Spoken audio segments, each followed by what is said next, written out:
મારું નામ ડૉક્ટર હિમાંશુ ઠક્કર છે.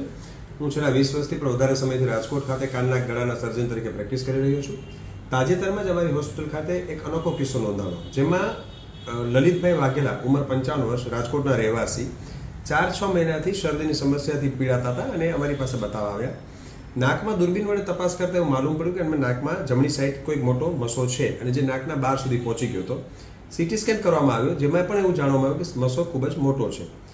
ઓપરેશન એમને સમજાવવામાં આવ્યું, ઓપરેશન કરવામાં આવ્યું અને દૂરબીન વાટે નાકના છિદ્રોમાંથી એન્ડોસ્કોપથી, કેમેરાથી સ્પેશિયલ ઇન્સ્ટ્રુમેન્ટ આવે છે માઇક્રો ડિબ્રાઇડર, એના વડે ઓપરેશન કરી અને મસો જ્યારે કાઢવામાં આવ્યો ત્યારે ફોર અવર સરપ્રાઇઝ મસાની સાઇઝ એટલી મોટી હતી, 7 થી 8 સેન્ટીમીટર જેટલો મસો. આપ જોઈ શકો છો કે નાકની રચના આ છે. નાકની આગળથી શરૂઆત, છિદ્રથી શરૂઆત થઈ સાઇનસ સુધી પાછળ જઈ અને છેક તાળવા સુધી આ મસો જતો હતો અને અંદાજિત 7 થી 8 સેન્ટીમીટર જેટલો મોટો મસો એનો દૂરબીન વડે કાઢી આપવામાં આવ્યો છે. જે ખૂબ જ વિચિત્ર કિસ્સો છે અને ખૂબ જ અનોખો પણ કહેવાય, કારણ કે સામાન્ય કિસ્સાઓમાં આવું બનતું ના હોય. સામાન્ય શરદી પરંતુ આવડો મોટો મસો એટલે કેસ ખૂબ જ યુનિક છે.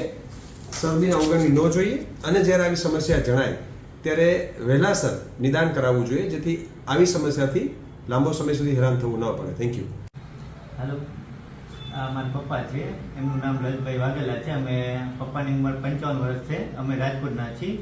અમે ડૉક્ટર હિમાંશુ ઠક્કરની આવ્યા હતા. પપ્પાને 3-4 મહિનાથી નાકમાં જમણી બાજુ નાકમાં શરદી મસો થઈ ગયો હતો.